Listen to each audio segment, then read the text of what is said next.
Hi, I'm Rick Kaler. Thanks for joining me. A high school graduation is a time of optimism and possibilities. Commencement speakers all over the country urge graduates to follow their dreams and reach for the stars. But when it comes to funding the education you need to fulfill those dreams, you might be better off with a dose of negativity and pessimism. My wife says I'm good at this. The transition into adulthood means making a host of major career and life decisions, like where do I go to college? Do I even need or want a college education? What career possibilities might I get excited about? Your answers to these questions obviously shape your life in very significant ways. Yet even big life decisions like college selections and job choices come with some undo buttons. You can change majors, change universities, and even change directions after you have finished a degree and started down a given path. Nothing is set in stone. Another significant education, and job-related decision isn't so easy to change. Its impact will follow you even if you switch schools or majors, choose to pursue a new career, or decide a higher education just isn't for you and drop out altogether. It will affect your lifestyle, your options for employment and additional education. It will affect your ability to support a family and your long-term financial health. This one irrevocable decision is whether or how much to borrow for your education.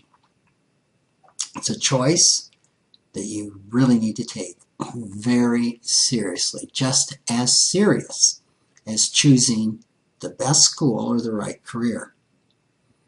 A few weeks ago, Senator Elizabeth Warren of Massachusetts introduced legislation to allow refinancing of student loans for those who borrowed at interest rates higher than those currently in effect. In her speech announcing the effort, she said this: "There are more than 40 million people currently dealing with student loan debt. When their interest rates are cut, many will save hundreds of dollars a month, and many more will save thousands of dollars a month." End quote.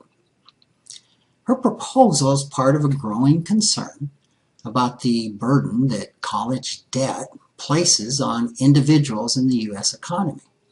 Instead of trying to ease this burden at the repayment end, though, I think this might be a better idea. The best way to prevent being overwhelmed by student debt is not to overborrow in the first place. Here's where the pessimism comes in. Are you ready?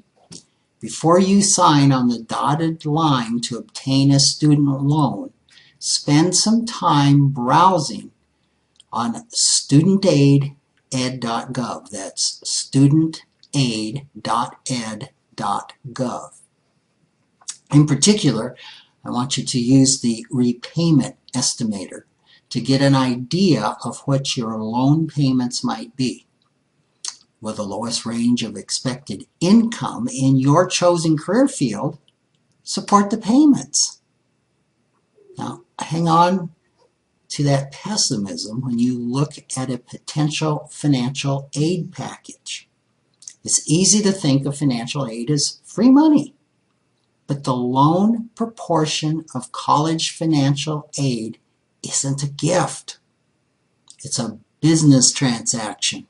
It's a legal obligation, a loan secured only by your future earning expectations. As soon as you walk off the campus with your brand new diploma, you have to start paying that loan back. If you have trouble repaying your loan, you might be able to postpone payments with a deferment. Interest keeps accruing, however, which means in the long term, your debt can grow from difficult to overwhelming. If you default on a student loan, you will trash your credit rating.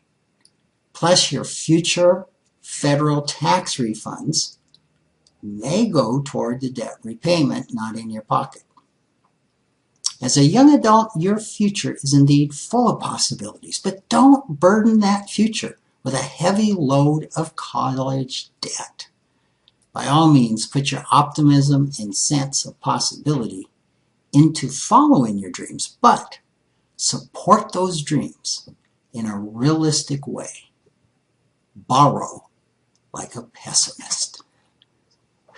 Thanks for joining me.